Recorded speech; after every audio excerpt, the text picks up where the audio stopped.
네, 공공기관 점자 편의시설 관련해서 장관님께 질의 드리겠습니다.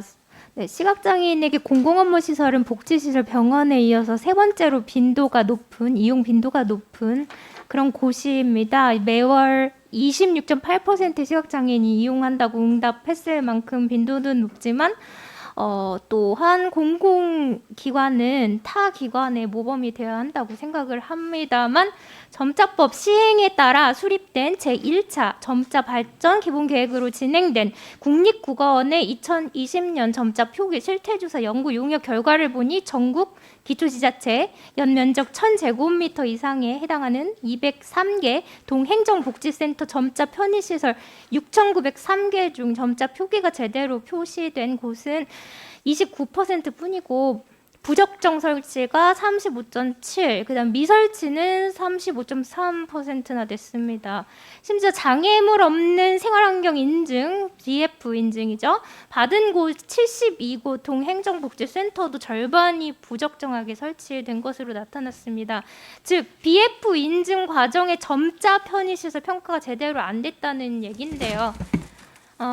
이 점 공공 건물의 점자 편의 시설이나 미설치나 부적정 설치 문제를 해결하기 위해서 문체부 혼자 되지 않겠죠. 문체부가 복지부에 촉구해서 각 지자체장들이 시정명령 권한을 행사하도록 하고 BF 인증 관련해서도 문체부가 복지부나 국토부, BF 인증은 국토부 소관입니다. 그래서 국토부 등 그 소관 기관과 함께 업무 협조 체계를 마련하고 공공건물 내 점자 규격과 표기 내용에 대한 세부 기준.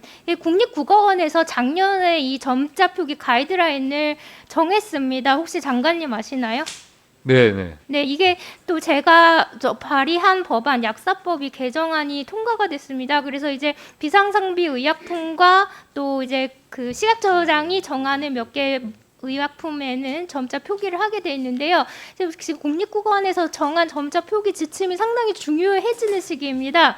그래서 이런 공공시설뿐만 아니라 그런 것에도 이제 점자 표기가 되게 됩니다.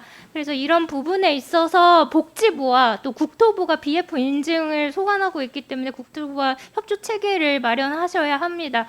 그래서 이런 마찬가지로 공공시설 점자 실태조사도 이번 한 번 일회성 조사가 아니라 지속적인 모니터링과 함께 매년 실시할 수 있도록 시기, 주기 등을 정하시고 그럼 조사 범위도 확대하셔야 합니다. 그래서 이런 다른 부처와의 협조책이 어려운 거 압니다. 하지만 이 중요한 사안입니다. 점자의 표기가 여러 곳에 늘어날 예정입니다. 장관님께서 협조체계 계획을 하셔서 본의원실로 보고해 주시기 바랍니다. 그렇게 해주시겠습니까? 네, 의원님 말씀한 대로 그 점자에 대한 표기 원칙이라든가 방향, 이런 환경 개선 이런 부분에 있어서는 문체부 소관이고요. 이건 시설 설치는 이제 복지부 또 몇몇 군데는 또 이제 국토부가 하는데요. 이런 부분들은 좀 부처 협업할 수 있는 틀을 만들고 또 제도적으로 또 제도화시킬 수 있는 부분이 있으면 문체부가 적극 나서서 하는 방안을 강구하겠습니다. 말씀하신 대로 일이 분절되어 있습니다. 근데 이 분절되어 있는 기본적인 점자 표기는 점자법이 문체위 소관입니다. 문체부 소관이기 때문에 국립국어원에서 그렇기 때문에 점자의 지침, 표기 지침을 가지고 있고요. 이 점을 인지하시고 물론 다른 부처에서 마무리를 하긴 하겠지만 이 중요한 모니터링, 그다음에 중요한 지침을 내려주는 역할은 문체위입니다. 네, 맞습니다. 예. 네, 꼭 인지하시고 앞으로 이 점들이 협조를 잘 이룰 수 있도록 예, 그렇게 하겠습니다. 네. 예. 예, 김혜지 의원님 수고하셨습니다. 다음은 존경하는 유정주 의원님 질의해 주시기 바랍니다. 문체부와 공단이 최근 진행한 2021년도 스포츠 산업 혁신 기반 조성 사업에 대해서 질의하겠습니다. 선정된 수행 기관들이 각각 2에서 4년 동안 약 300억 원의 정부 출연금을 지원받는 이 공모 사업 선정 과정에 있어서 법에서 규정하는 바를 따르지 않아서 절차상 하자를 범했는데요. 국가연구개발혁신법 제14조 사항을 보면 중앙행정기관의 장은 평가단의 평가 결과를 심의하기 위해서 대통령령으로 규정하는 바에 따라 국가연구개발 사업별로 심의위원회를 구성하고 심의위원회의 심의를 거쳐 평가단의 평가 결과를 확정해야 한다라고 명기되어 있습니다. 보다 투명하고 공정하게 심사가 이루어졌는지를 한 번 더 확인하라는 취지로 심의위원회 심의 과정을 법으로 명시해 둔 것입니다. 하지만 문체부는 심의위원회 심의 없이 결과를 통보했습니다. 국민신문고에 심의위원회 절차 부재에 대한 민원이 제기되자 문체부는 중앙행정기관의 장이 심의위원회의 심의를 거칠 필요가 없다고 인정한 경우에는 그러하지 아니하다라는 국가연구개발혁신법 제14조 사항의 단서 규정을 근거로 심의위원회를 개최하지 않는 것으로 협의했다라고 답했습니다. 하지만 언론 보도에 따르면 실무부서에서 심의위원회를 열지 않기로 했다고 장관에게 보고하거나 장관이 심의위원회를 열지 않겠다고 결정한 공식 문서가 있느냐는 기자 질문에 문체부 관련 관계자는 그런 건 없다라고 답변했습니다. 문제가 불거지자 문체부는 부랴부랴 심의위원회를 개최했고 결과를 다시 통보했습니다.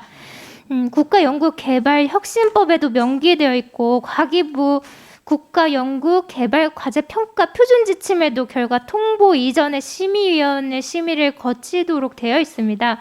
그 어디에도 결과를 먼저 발표하고 심의위원회를 나중에 개최하라고 되어 있지 않습니다. 평가 전문성을 강화하고 투명성을 제고하기 위해 만들어진 심의위원회 절차가 요식행위로 전락해버렸는데요. 약 300억 원의 국가 예산이 투입되는 사업 공모를 진행하면서 관련 법률과 규정과 지침에 대한 확실한 이해와 철저한 점검이 있었는지 의문이 들고요.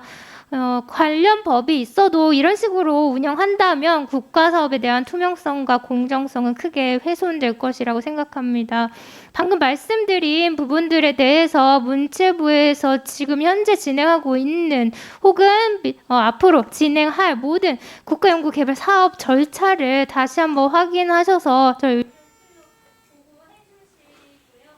이번 말씀 언급한 이 R&D 사업이 공정하게 진행됐는지 법적 절차 미행에 대해서 위법성 등 전체적인 진상조사가 필요합니다. 이 진상조사 진행해 주실 것을 촉구합니다. 장관님 그렇게 해주시겠습니까?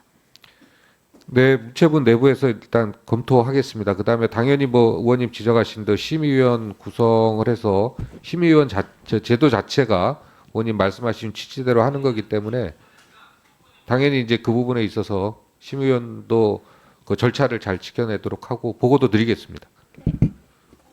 네, 김혜지 의원님 수고하셨습니다. 다음은 존경하는 유정주 의원님 질의해 주시기